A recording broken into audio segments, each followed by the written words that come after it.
Hey, her dad's like, hey, you guys just don't get the culture. Of course she was paying this guy in cash. This is one of the also just bizarre moments. Good morning, Chris. Good morning, Council. When your daughter moved or left the house that she owned, did she say anything to you about having a large savings of cash? Oh, no, no.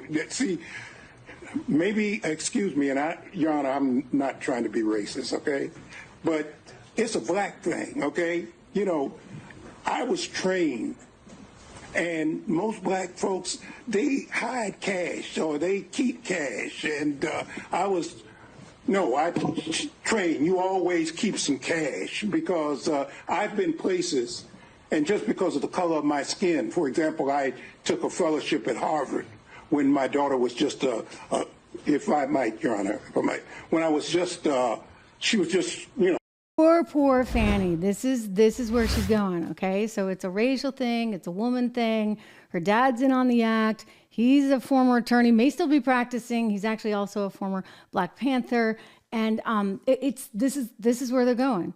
But I'll tell you, she better have something better than that, because she maybe is actually Laura Loomer out of Florida was just speculating she might actually be in trouble from a campaign finance perspective. In other words, this is bigger than you think. Take a look at this clip that Loomer tweeted out. I want you to see this one.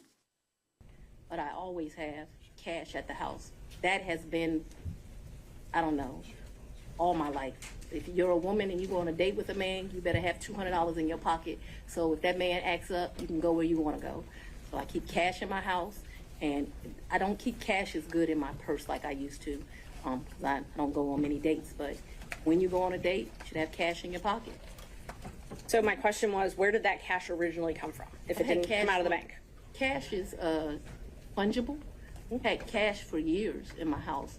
So for me to tell you the source of when it comes from, when you go to Publix and you buy something, you get $50, you throw it in there.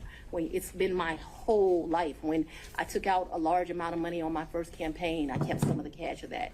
Like, to tell you, I just have cash in my house. I don't have as much today. So I think this is where people are going.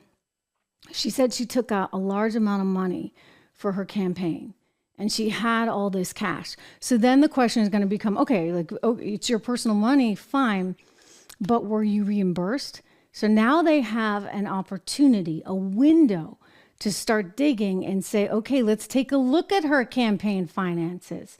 What was she really spending money on? So it's now no longer how many cruises did you go on with the boyfriend that you hired. You know, the timing is still all alleged. It's not just that. It's like, wait a second, like, that was your money? And then how did that get commingled with campaign finance money? And that, I mean, she clearly is not that bright, because she just threw it out there. I mean, she's clearly not bright, right? I mean, you listen to that testimony and you're like, oh my goodness. I mean, taste in men, right?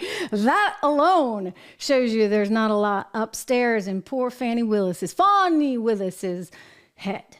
I'm sorry. This is just a train wreck. But the funny part about it is that it's coming back full circle to help Donald Trump.